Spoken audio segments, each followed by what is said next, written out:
to turn you into change agents and give you the tools that you need to leave this conference and start making this transformational change that we're talking about, okay? So my name is Nadine McCormick. I'm with the International Union for Conservation of Nature, a member also of the We Value Nature campaign team, also based in Switzerland. So yes, I am British, but I have Swiss timing. So we will be trying our hardest to keep on time so we can do the maximum possible. We also have a very special guest we're very happy to join today. Is Emilio from Iberdrola, who later on this afternoon is going to share with us his journey in Iberdrola and what they have been doing on natural capital as a way to inspire you that it is possible. No pressure, Emilio. Okay, and also I just want to let you know that there's a couple people observing in the room today. We've got some academics in the room, so Angela is just at the side here. And it's what we're doing in the We Value Nature campaign is we're grounding in science, in behavioral science, in organizational change to make sure that we are helping you in the way that the academic literature says is the best way. So she's going to be observing, and she might also be wanting to contact some of you afterwards and say, what did you do? Because the point is that you come here and you do something then afterwards. So we're going to be tracking to see actually, was this helpful for you in actually taking action? Okay, I think that's it. Yeah, actually, Nadine, one more thing before we get started. Did you have already some initial observations on the uptake pathway we've got going on here? Yeah, super. So I was at the door and I tried to get a lot of you, the ones who came earlier anyway, to fill in and just say, where are you at the moment? Where is your organization on natural capital approaches? Because in the We Value Nature campaign, we've had to break it down because we know that change doesn't happen all at once. This full uptake where natural capital and other capitals are fully integrated in a company does not happen all at once. So we can start at the bottom and say, like, we've done like zero, we haven't done anything. And say, well, actually, some of you, you're here in this room, so you've already started the journey. That's the good news. And then there's different steps. So yeah, I'm interested. I've got others interested in my company, but we haven't gone much further. The next stage is actually, we managed to do an assessment. And I promise you, it's not scary to do your first assessment. And then afterwards, that assessment needs to change some decision, some policy, some investment decision in your company before you get here. So look at this diversity in the room. We're targeting here. We're at the beginning of the journey. We're giving you the tools today to have the courage to find some allies in your company or in your network to talk about these issues with and take the next step to go towards an assessment. But the good news is it's not just me and Katia who are going to be, and telling you about this. You've got others in the room who do this all the time already and have experience. And that's part of this peer learning process as well. You'll see you're in tables, so you have lots of chance for discussion. So yeah, it's a great diversity in the room, but especially you who put your stickers here, like this is really for you now. So yeah, thank you. Perfect. Thank you so much, Nadine. So who is We Value Nature? Well, first of all, it's an amazing team. But it's especially a campaign that's really there to support businesses, but also the natural capital community more generally. And our ultimate goal is to really make valuing nature the new normal across business. We've got this campaign through an EU grant. We've got €2 million for this project. And we're really going to be focusing very much on Europe, but still recognizing, of course, the realities of the other regions. So what are we going to try to do? We're going to try to support the natural capital community, but also businesses by sharing resources, sharing best practices, also by providing practical support like we are doing today. And we are going to have many other training opportunities, which we'll make sure to keep you informed of. And it's also about reinforcing and boosting the work of the Natural Capital Coalition. The Natural Capital Coalition is really key in this whole campaign, and you'll probably notice that there's a lot of their work that's hidden in the handbook, so keep an eye out for that. And finally, it's very much about identifying those barriers and challenges to help companies move up that uptake pathway that Nadine just mentioned. So what's the objectives for today? Obviously, we're not going to do any miracles here. You're not going to come out knowing how to do an assessment, and that's not the point of today. The point of today is to really introduce what is natural capital, why it's important for businesses, why should they care, and how you can actually get started. So you all should have a participant handbook, And I do want to point this out for a few minutes because it's an important tool in your whole learning process here today.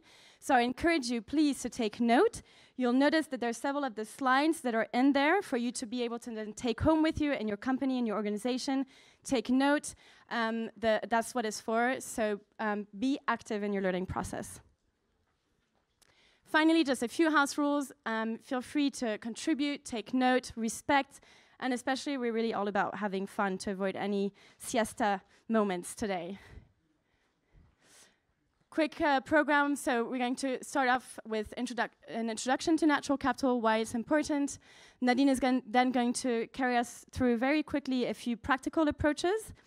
And then we are lucky to have Emilio, who is going to give his case study presentation before we end with lessons learned and wrap up. So I'd like to start an introduction to natural capital by showing you this video. So it's not very long, but please listen, enjoy, and then we'll have a chance to quickly discuss.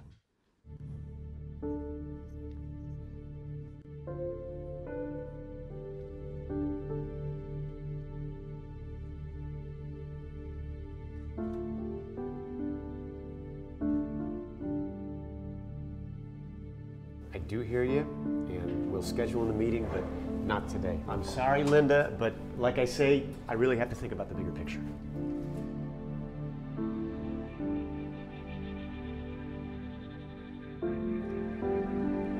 We are very mindful of any potential environmental issues. Other major companies are at least trying to understand their environmental impacts and dependencies. Look, some try to measure and even value them, and I read recently that some are even looking into social impacts too. Further ahead than us, that's for sure.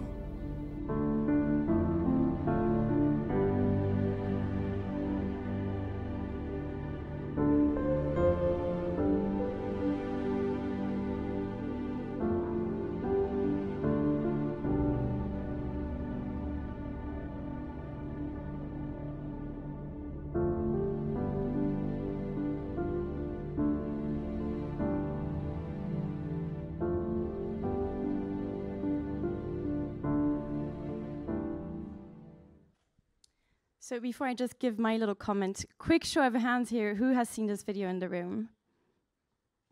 One person. Two. Okay, good. Well, I'm happy we showed you this video because I think it's a really nice way, a nice introduction into natural capital. Obviously, this is a fictive story, and it was developed by WBCSD alongside all of the companies you saw on the screen at the end of the video. But as much as this is a fictive story, it's actually very much the reality that businesses are facing today, and we are going to go into a few examples later on today. Does anyone here want to quickly share in 2 seconds a reflection or impression they've had after this video? Well, it's the first time I saw the video, and like, I thought we were trying to inspire people, Katia. Like, I didn't know it was going to be that video. I feel pretty like, ugh, now, actually. Well, I don't know. How does anybody else feel? Depressed? So I think that's also the point is, we're going to show a lot of positive sides today, but it's also important that we don't ignore the urging state we're in today and that we do need to take action quickly. And that's important to raise as well. So again, we want to first have you guys also think a bit more about what natural capital is. We're hearing natural capital more and more today, but do we actually really know what it is? So we're really going to have very little time to do this, but I do want to take the time to do it anyway. At your table, please, go through this hypothetical example, which is, let's start by imagining that you work for an agribusiness producing crops such as oranges. What could be your impacts on nature? Not only negative, but try to also think about the positive ones, because there are positive ones as well. And what could be your dependencies on nature? In other words, what natural resources would such a business depend on for its business? So take a few minutes, and then we'll just very quickly talk about it. Okay, so in your tables, have a chat.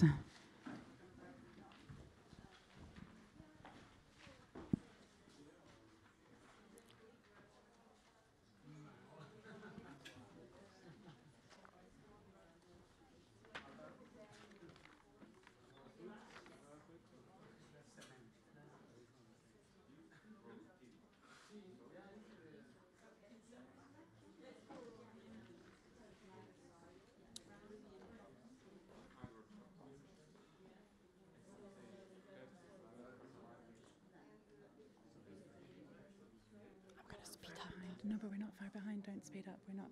No. We're caught up. Okay. Yeah. Okay. We're okay. Yeah. I think you're speaking fast. I think.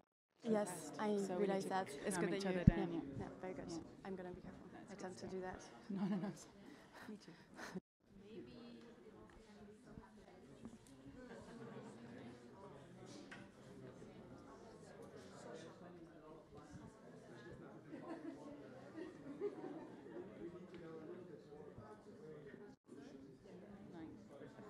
Or something behind, not even. We started at 14:15 instead of 14:10. That's good. Okay, perfect. Perfect. It's good to know. Oh.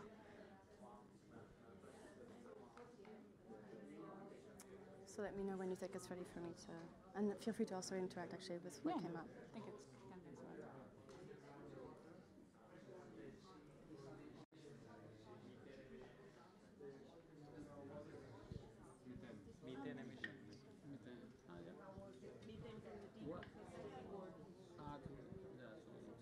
Okay, 1 more minute, and then we'll take some actions in the room. 1 more minute, and then we'll take some answers.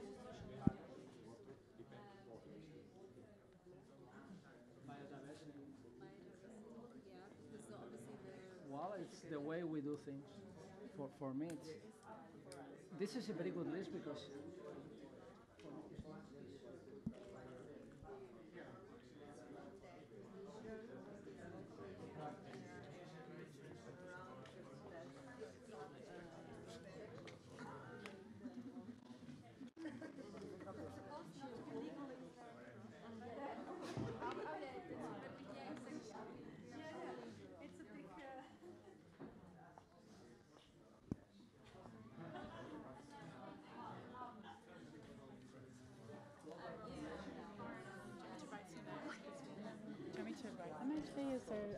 Good, actually. We did do that in the last. No, it's okay. All right. Do you want to do the bell? Yep.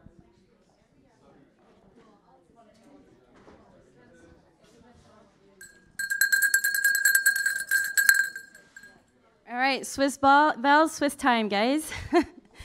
So let's just take a couple of minutes. I'd like to ask a few of you guys at the table to just share some of the things that came out. So anyone at this table that wants to share a bit, what were the things that came out? Putting you on the spot. So yeah, I mean, we talked about actually negative impacts like the water or dependencies. Let's start with that. Water that is needed, the soil, the nutrients. Potentially, actually, nutrients are also given back when the rests are used. We depend on pollination, on insects. So, we talked beyond natural impact, actually also on the social aspects. So employment that is generated.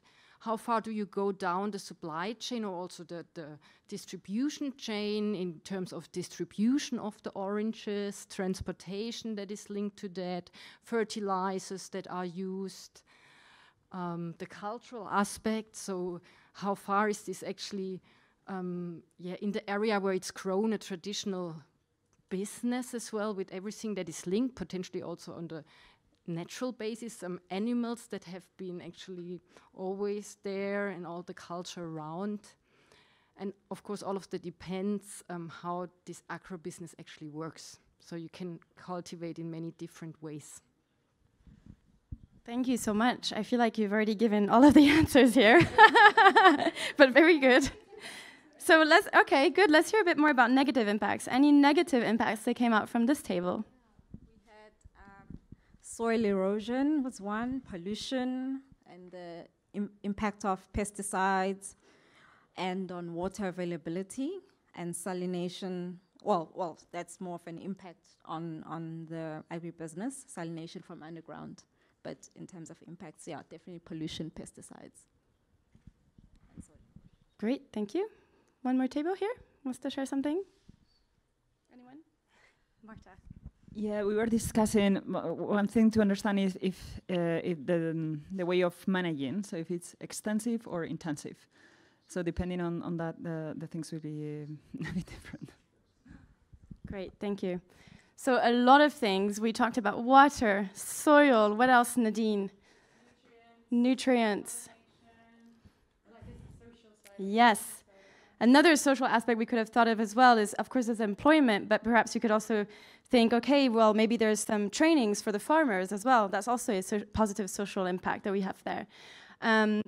We talked also about, what supply chain are we talking about? Are we talking about just the corporate level? Are we talking about the full value chain, supply chain? We talked about transport. That's a whole other set of impacts that we're talking here. Again, positive or negative.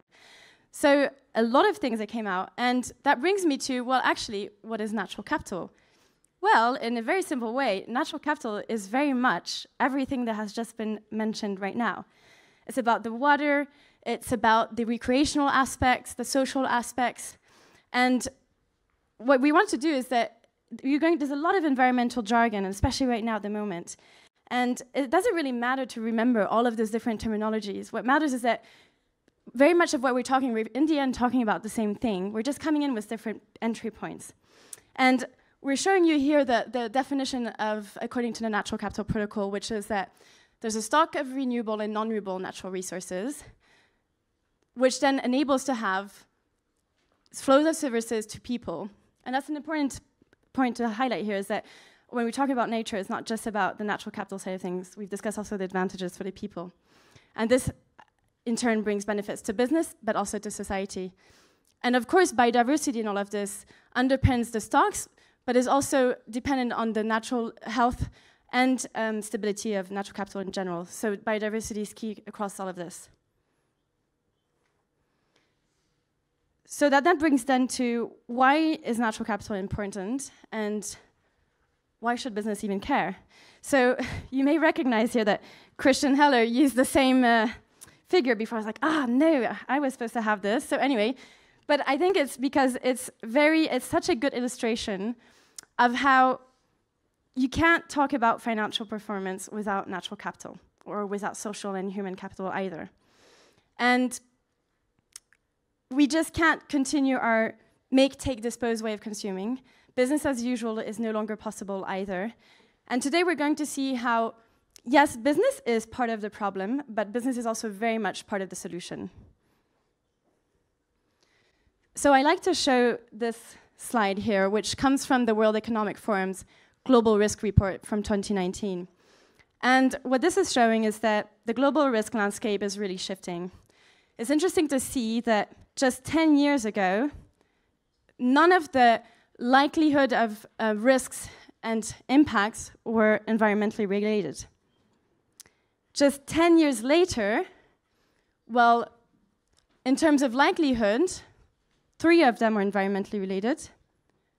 And in terms of impact, 3 of them are also environmentally related. And actually, you could even say that water crisis is, in a sense, also environmentally related. So we could almost argue that all of them, in terms of likelihood, are somewhat related to environments.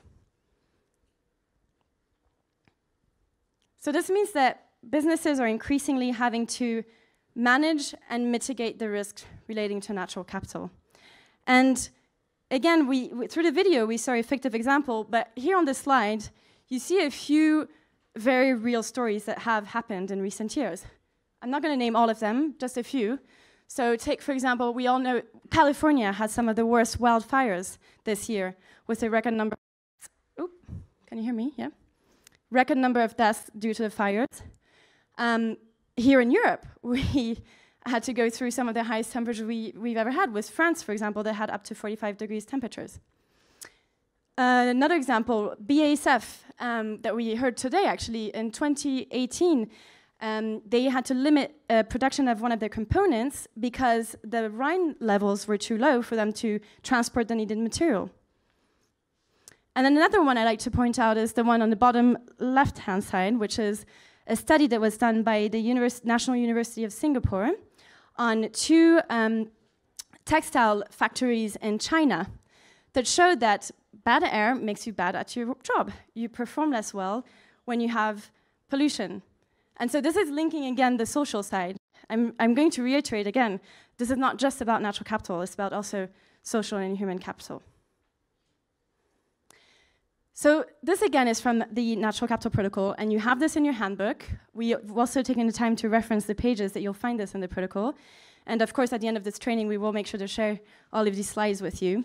But this is such an important illustration that you will also find it on your tables in A4 format, A3. So I encourage you to keep that in mind, this illustration. What this says is that all businesses impact and depend upon natural capital. This relationship, in turn, means that there are costs and benefits back to the businesses themselves, but also to society. And finally, these turn into risks, but also opportunities to businesses. And we're going to go a bit more into details now on these risks and opportunities, because this is an important point.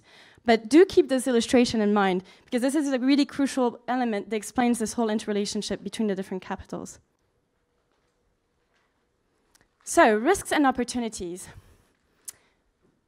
This is also the Natural Capital Protocol that highlights these 4 types of risks and opportunities that we can identify. One, of course, is an operational risk. A good example of that we could reference is the Valley Dam collapse that happened just recently and that caused the death of 300 people. Another important one is reputational and societal risks. We are seeing a younger generation that's becoming more and more demanding in terms of where the products are coming from, if they were produced in a responsible way. We have the whole Greta effect as well. So this is also something that's going to impact massively in terms of reputation. Legal risks, businesses are having to sometimes pay billions to be able to keep their social license to operate. And then financial risk is often underpinning many of these, because in the end, an operational risk implies financial costs. A societal damage will imply reputational costs in the end for a company as well. But we don't want to be all gloomy today. There's also, the good news is that where there is risk, there's also opportunities for businesses to save costs, to secure natural resources, to engage stakeholders, but especially also to better manage and mitigate the risks. This is just, again, one example from a EDF in Brazil that was going through water scarcity issues, and so put into place this rainwater collection system, which helped them to manage that risk they were going through, but also massively reduce their costs. IKEA, I heard someone from IKEA in the room, I believe. IKEA is doing a lot of efforts, and I believe you have a global target to use only renewable and recyclable materials by 2030. This is a great way to show these younger generations that we are acting, and we do realize that this is important, that we show how we are acting properly. I'm not going to go in much more details. This is just Dow that did a wetland to help manage their increasing regulatory requirements around their water discharges. And finally, worth highlighting as well is these companies you see on this slide, and actually we could add a few now, are companies that have managed to secure billion-dollar loans that are linked to their environmental, social, and governance performance, which means that the interest rate they're going to repay on that loan is lower the better they perform on each issue.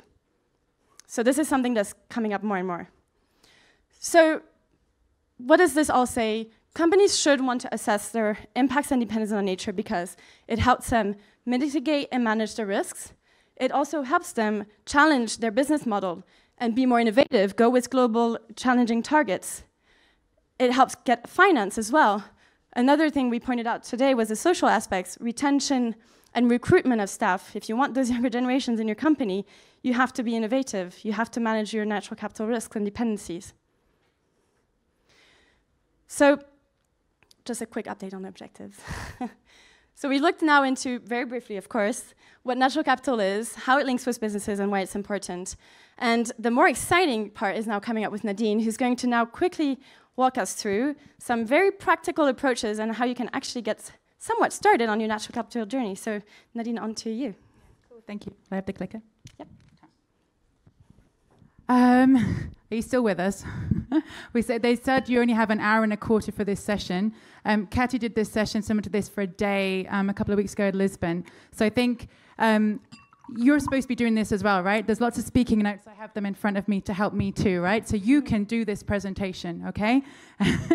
So you can take longer. So normally in the day-long session, that would have been way more interactive. We have a fun exercise on how to think about those risks and opportunities for your own companies. There was no time for that today. Because the point is, you're kind of convinced that's why you're here, and now you're wondering, oh, now what can I do? So, that one.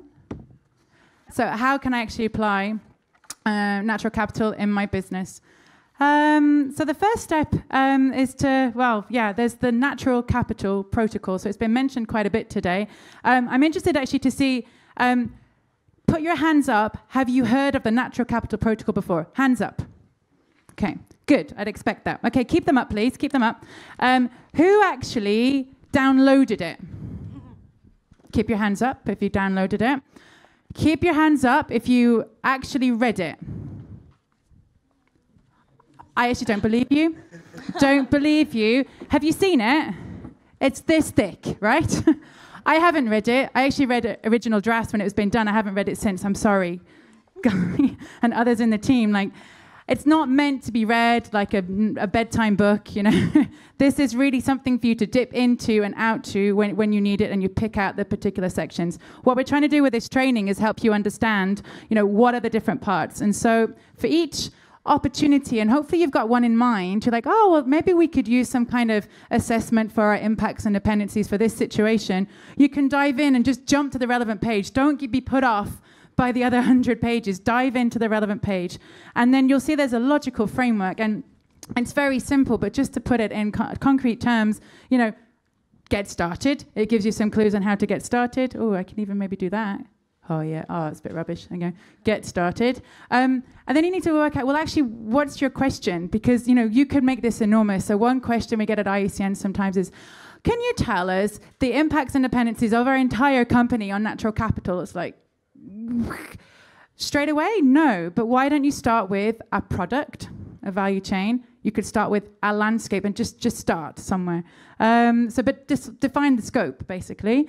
Define what do you need to do with it. You work out your impacts and dependencies, a little bit like what we did this morning. We can do that in more depth as well. And then you can find some way of measuring, but to the level that you need to measure. And actually this morning, I heard mixed messages, actually. We need to measure everything. It's like, well, yeah, for whose information? You need to find the information that you need at the particular level of decision. Some people just need to see a red, a yellow, or a green. Some people need to know that there's a decline in 20% of lemur population since 1980 or something. But there's different levels of information. So work out what you need to measure it, turn it into something that's valuable, but not in terms of money, but just that speaks importantly to you and your company. But then this is the most important part at the end. You need to actually interpret it, test it, and then take some action. So it's no point, just doing an assessment for the sake of it. But normally it will feed into a decision, which is, on the next slide, there's loads of different applications. So again, be thinking as we're talking now, and it would be wonderful if you go away with an action going, we have a sticky problem at the moment, been able to identify, risks and opportunities of a particular investment. And you'd like to compare some options, perhaps. Or maybe you have a tricky situation in one particular context, and you want to be able to understand how your stakeholders in that landscape are affected by the things that they care about. And actually, you can use that as a way to then communicate with them externally, but also even with your own company. And maybe you also have this ambition to understand a total value in a given, or total impacts in a given value chain or a particular scope of your project company. So, but again, be very specific about what do you want to know, why do you want to know it, and what will you do with that information. And so here's an example. We're going to hear a more detailed example shortly, but just to show you that there are loads of examples on the Natural Capital Coalition website and WBCSD's website as well, where real companies have gone through real processes and done real assessments. And they're not all super detailed, massive ones like the ones that we saw on the screen today with BASF or something. You can start much smaller and it can still be useful information. So this is IHC, it's a timber company. They had a particular project in Africa, and they used a simple assessment. They had two options, like, well, we can do palm oil. We can do palm oil in a sustainable forestry management setting. We can also do palm oil in intensive, but some nature conservation around the edge, which is better. And so they used a natural capital assessment framework, identified a tool, and then they ran through the options, looking at values of different stakeholders. And I have to get my notes out now. So then you can also see that when they looked at this, they were able to find that palm oil model produced 700 times economic value than the conservation plus sustainable forestry management level. But then that was massively outweighed by significant greenhouse gas emissions associated with the deforestation for the palm oil. And so again, it's not that there's always going to be one option that is always the best. It's like it's better in one variable. One is going to be better in another variable, and it allows you to have conversations with important stakeholders about the choices to take. And so then going forward, what did they do with that? Well, they made a choice. Interestingly, they don't say which choice they made. I'm assuming it's sustainable forest management. But then the information then was able to inform their monitoring plan as well, help them communicate, especially with external stakeholders, about what they were doing and why they were doing it. So that's just one example. And so then now you're convinced, you're like, yes, yes, yes. Okay, but then what assessment tool do I use? So the good news is there's like hundreds and hundreds of different tools you can use. The bad news is there's hundreds and hundreds of different tools that you can use. And we know from the science that what happens is decision paralysis. So I think what we want to try to let you know is that, there will be a tool out there for your sector, your question that you have in mind, but you need to navigate through to find them. We are on a lot of the tools have now gone from the Natural Capital Toolkit and are now on the Shift platform. And so what you can do is actually you can navigate. So if you can go to this website. If we had time, I'd encourage you to do it right here, right now, live, but we don't. You can get your phones out if you want and type it in to look at later. But basically, all the tools are on there now, and you've got some very handy ways to refine your search. And again, it helps you think about what's your question, what do you need to answer. And so let's take a hypothetical answer. You could basically say, let's say you're in a mining company. Let's say you're in the sustainability team. And your boss has come to you one Monday morning and they've said, I need you to conduct a company-wide assessment of all our use on water, and I need it by the end of the week. I see some nodding heads. You've been asked this before. Where do you start? So if you go to Shift, and you can start clicking in, you go like, well, what sector am I? I'm mining and metals. What issues do I care about for this particular assessment? It's water, okay? What job function are you? Well, I'm in sustainability, but look at all those potential other job functions that you could be in. Your HR lens is very different to your marketing lens, for example, but there's something for everybody. And then your resource type, well, you've got lots of different things. Maybe I don't know what I want. Let's look for calculators and some case studies and some frameworks. If you stick that in, instead of having hundreds and hundreds and hundreds, this combination gets you to 35. Admittedly, 35 is still quite a high number, but it's not hundreds and hundreds, and you can quickly scroll through and think, actually, yeah, that speaks to me. I can work with that. Is this dummy? Yep, sorry. And so now you're super excited. You can feel, I think I can do this. I've even got a question in my head, and I'm going to go to Shift, and then I'm going to find my tool, and then I'm going to do an assessment. And then what do I do? We're around, we can help, and we'll talk more about that later. But just to flag, there's some really great resources on the Natural Capital Coalition's website. They've done some video tutorials. Each one's about 3 or 4 minutes. So none of you have time to read this beast. I know, I haven't read it, I'm honest. But everybody has time to watch a 3 or 4 minute video. So the next link you get on your phone would actually be to go to the Natural Capital website, their training videos, and then when you're waiting for the plane on Friday afternoon, why don't you watch a couple? And then it can help reinforce what you've learned today. So that's a really brilliant resource that you can go back to when you need a refresher. And yep, now we'll hand over for a real example now. And so Emilio, I'd like to invite you up. And yeah, Emilio, we're really grateful. He was in Brazil until yesterday. Today even. I'm really appreciate you taking the time to present us. So yeah, if you'd like, for those of you who don't know Iberdrola, if you'd like to present yourself and then Iberdrola and then go to the case. Yeah. Thank you. Good afternoon, everybody. Good evening, in fact. Well, I was asked to present you. Do you hear me? I was asked to present you the natural capital assessments. Can I have the slide thing? Yeah. This is it? Okay.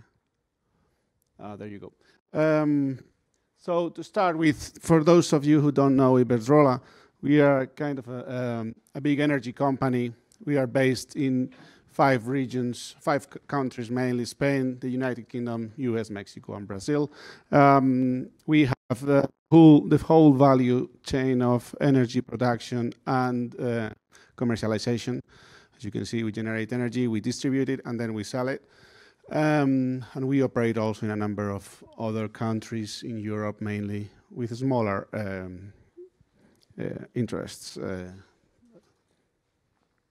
So, just a word on sustainability. I guess we all know sustainability means to preserve our environment, but not only that. We've been hearing this throughout the day. There is an environmental concern to preserve our environment, but we need to look into social and economic legs as well to sustainability. And all of these a lot in common with natural capital assessments, with often look to, or have to look, the 3 elements. You need to include environmental aspects, but also social dimensions, and of course, economical sustainability to create value. So what do we think when we started our journey on natural capital? Well, our aim is to have a positive impact on these communities where we operate, okay? We want to be seen as a company that influences better the areas in which we operate. Doesn't work? Okay. Hello? Okay. Much louder. Yeah, where was I? Yeah, we want to improve. We want to improve and be better continually. Okay. Can natural capital provide to us? We need to understand what is the value of the natural assets that we are using. Okay, the lands we occupy, the natural resources we use, and how we interface with our stakeholders. Okay. We need to understand how to protect them and how we depend on them. What are the risks that we are facing by using or interfacing with all those stakeholders and assets, okay? And that has to support our decision making. So we want to incorporate natural valuation as a tool for decision making. How did we do this? I mean, we introduced the life thinking approach to all of our assessments, okay? We need to have in mind what is the interaction from the cradle to the grave, because that opens up a whole host of interactions and impacts on our activity. We have developed a corporate environmental footprint, which assesses our globally as the impacts of our activity. We have created methodologies for evaluating our ecosystem services. There are a number of projects we've been running over the years.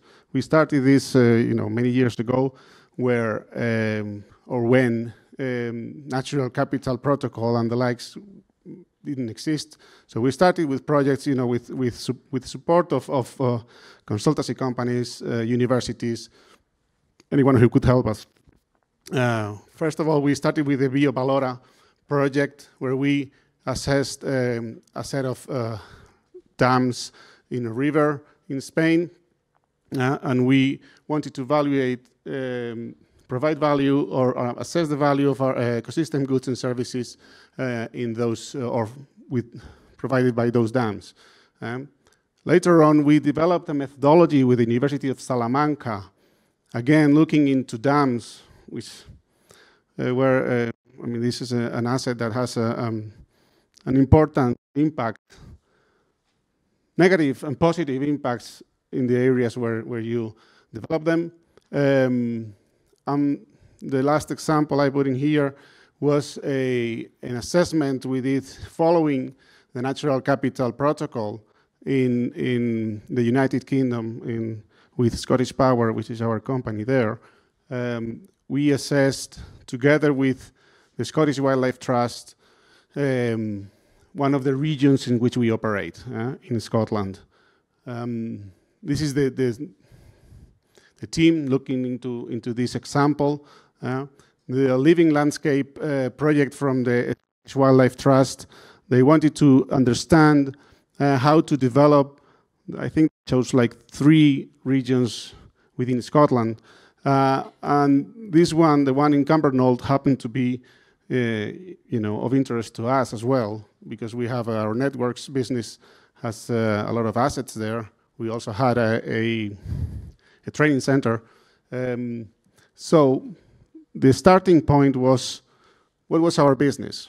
What do we have in the area that was assessed? I mean, and I'm saying that the Scottish Wildlife Trust a much wider assessment, but this was our part within the framework of their project.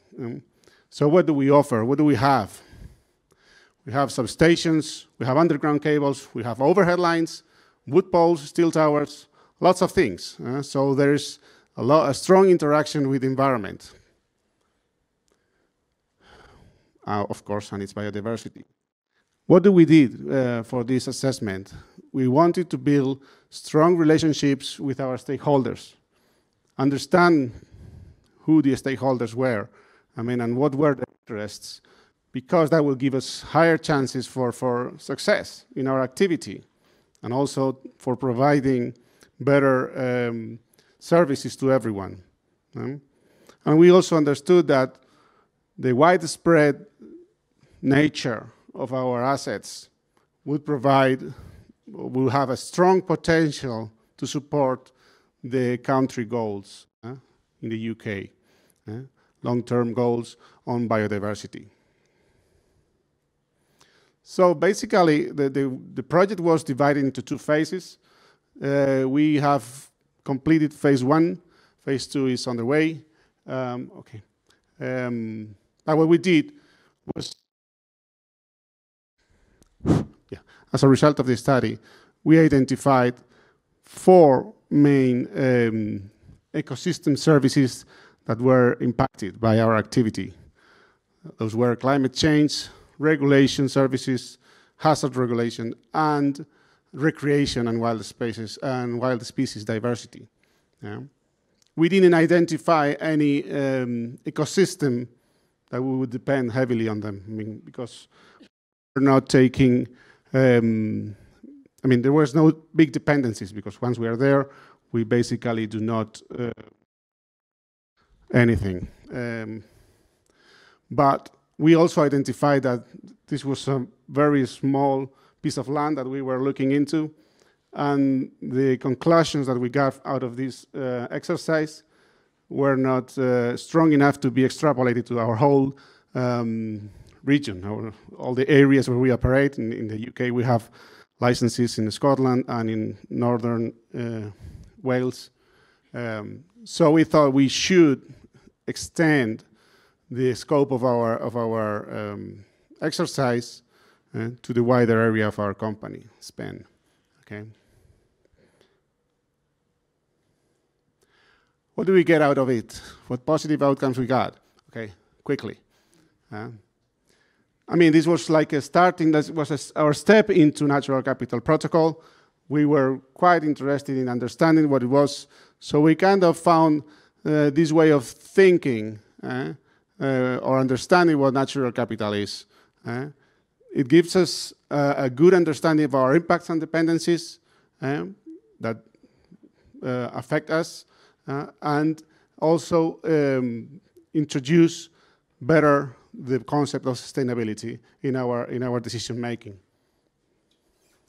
Partnerships with all the stakeholders were greatly improved, and as said earlier, the potential of extending the whole project scope to our whole network, and that's part of phase 2.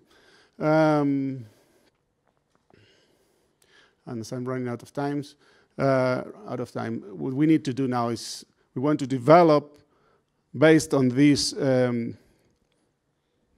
way of thinking and the outcomes of this project, a new tool that will help us, develop all these assessments internally with much less resources, and we can extend we can get all the conclusions for our whole network and understand what we can do to improve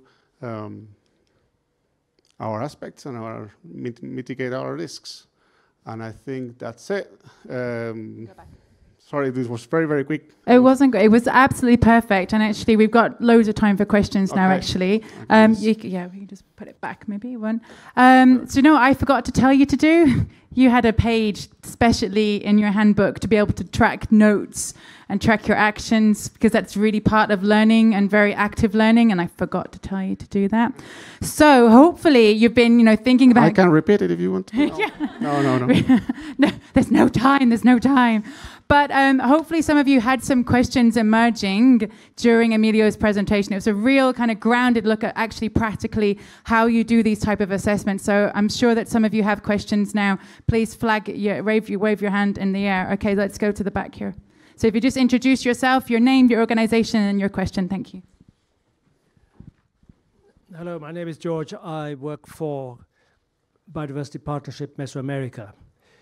Now, our experience in Mesoamerica is that the construction of dams, while providing enormous benefits to society, also can have significant impacts on species. In particular, there is a dilemma which can arise, which is when you have high impact on nature, but no or zero dependency. And that is the case that arises when dams close the migration routes for species which are dependent for their reproduction on arriving at the higher reaches of rivers and streams. Mm. And of course, there is a recognized problem. The other problem is that the flushing out of sediment from dams creates a toxic environment for downriver river species. I was wondering, as a very practical example, how you might handle that. Oh, that's a tough question. Just to start, warm you up. 2 minutes. What can I say? The assessment we did for our dams in Salamanca, we particularly wanted to understand what the positive benefits of our dam would provide to the region. So that was quite an interesting exercise where we took the area where our dam was developed, and we also identified a similar area without a dam, in the same region of Spain. And we went through all the different impacts, negative and positive, that the dam would provide, and how the whole region developed as a result of the dam. And we got quite an interesting set of benefits. It was quite a thorough methodology to quantify all of that. But we concluded that despite the number of negative impacts, there were also a number of very, very important positive impacts that the whole region had benefited from as a result of the dam. In the terms of understanding or mitigating the negative effects on migrating fish and also on the pollution, what can I say? We work closely with the river authorities to understand what the problems are and put in place all the different measures to protect and avoid those negative impacts. We kind of take care of the water level on the dams so we can avoid the spill of those sediments that could prevent. We had incidents a long time ago as a result of that, but we had to fix the dam. Anyway, it's just working closely with the administration and with the organizations in charge of all the river management and taking the best of technologies. What can I say? Yeah, absolutely. And these assessments are not a decision in themselves, right? These assessments give you language that you can then have a discussion around with key stakeholders as well who are, you know, affected. So yeah, it's not an easy discussion, but at least the assessment can help. Okay, I'm looking for some more questions. Any hands? Yeah, thank you. Name and organization. Thank you. My name is Jose. I make consultancy on energy efficiency. I've got good friends in Iberdrola. I'm not sure if we are talking about regulatory compliance. So to make a good environmental impact, it has nothing to do with biodiversity. We need to comply, and I believe Iberdrola does.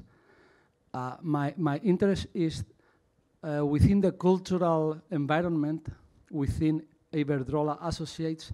How do you promote this focus towards biodiversity?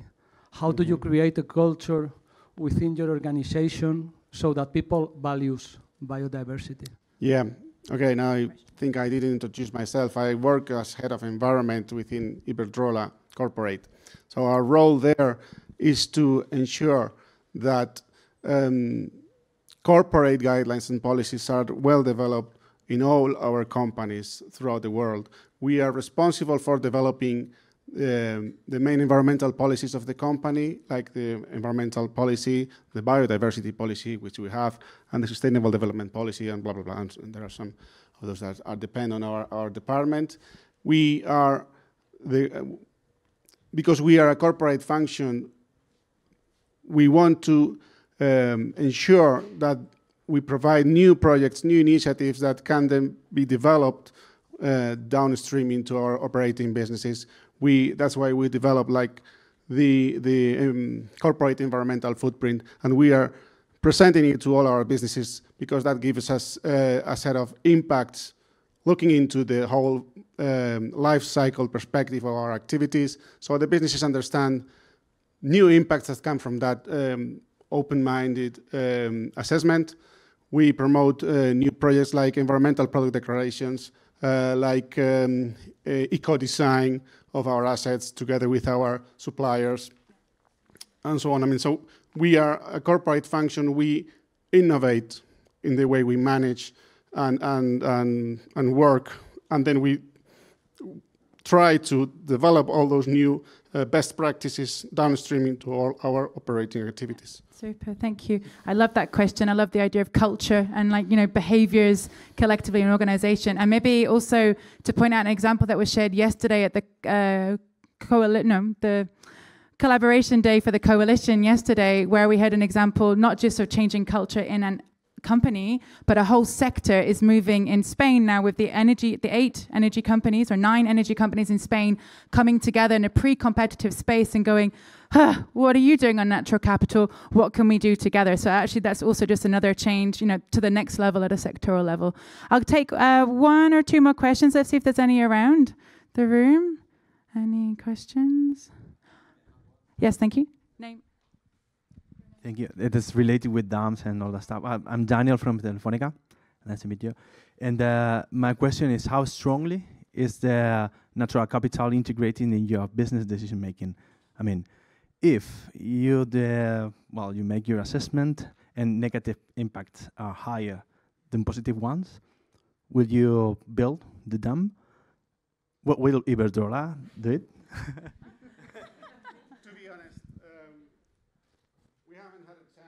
Make an assessment prior to the construction of our dams. Must be my voice. We haven't had a chance to do one of those ahead of construction. We are building dams in the port now.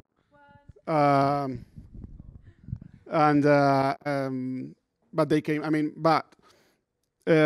for Iberdrola, from many years ago, environment protection and best practices promotion is like in the heart of our activity.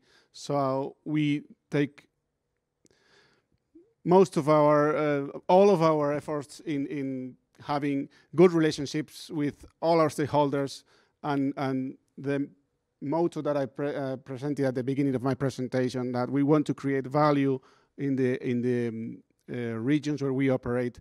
That's really, really critical for us. So our relationship with with stakeholders and counter affecting all negative impacts is something we take, really, really seriously. That was the word. Okay, is there a last question? Over there. Yeah, thank you.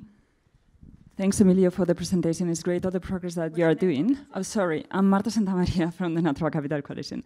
So my question is, you are progressing now at project level, so you're assessing different projects. Do you think that now that you know better these kind of approaches, the natural capital approaches, is Iberdrola moving towards understanding the portfolio and how to integrate all this into your strategy? So how your portfolio could be in 10 years and using this kind of information to drive that decision. Thank you. Well, that's the idea, indeed. It's a lot of work. We are a small team with lots of projects in our hands. But yeah, I've been following natural capital development for quite a few years. I started while I was working in Scotland, where I had some, I attended to some events about natural capital assessments, but I'm glad to say that I've seen how the whole concept of natural capital assessments has been maturing, still has a long way to be completely fully developed and integrated in all business mindsets, but there has been a tremendous development in the way we can assess our activity under a natural capital mindset. So, and that's when we started, getting close to the Natural Capital Coalition and looking into that. So the answer is yes. It will take time, but yes. Super, thank you. And actually, Emilio, I see you rather humbly put Iberdrola kind of in the middle here. Yeah, we've done some assessments, and yeah, we've kind of changed some decisions, but we've a way to go. So yeah, no, thank you. A huge round of applause, please, for Emilio. Really, thank you so much. Yeah, for really sharing, a very practical example of how you can do it. Hopefully you feel now that you can also do it. We're also interested in not just the typical case studies, right? But we were also asked him very particular questions, and we're grateful that you answered our questions. So if you want to go through some of the responses, Katia, but we're asking him, what was the issue? Why did you even start this? What were some of the big challenges that you had? What decisions were informed, and what were your key resources? So Katia, you were scribing very well for us. So what did you come up with? Sure, thanks. So for those of you that didn't write down in your notebook, you can always come and take a picture at the end of this. But perhaps what I want to highlight is some of the really key elements that came out, and more generally that I've put here at the bottom that I've been hearing that I think are really important. The importance of collaboration. So collaborating with a wide range of stakeholders, we've seen how crucial that was in the case of Iberdrola. The importance of transparency as well, so also acknowledging some of the negative impacts, and then how is that going to impact also the decision you may make. Creating an organizational culture, and again, this is important to highlight, it's such an important thing. You can't talk about a natural capital assessment, I think, without talking about organizational and behavioral change as well, and this is something that's key. Be innovative. That's also something we highlighted before. If you want to start changing, you're going to have to be a bit different. You're going to have to try things differently, and maybe you'll be the first one sometimes to do that, and it may be a bit scary. But unless we don't have companies that are ready to be innovative like Iberdrola, we won't have many others following. So we do need those champions that are ready to be a bit different. And I also really like how you highlighted the importance of downstreaming and promoting best practices, and I think that's also really key. Because that's not only going to give learning lessons for companies that do want to get started, but hopefully it's also going to encourage whether it's the industry or the sector or the other companies to also sort of get moving on that path. So do come and have a look at these if that can be helpful. And thanks again, Emilio. That was really great. Yeah, maybe actually you heard something else as well. So if you want to come up at the end, it's coffee break, but we'll still be here. So if you wanted to write something up at the end, you're really welcome to do that.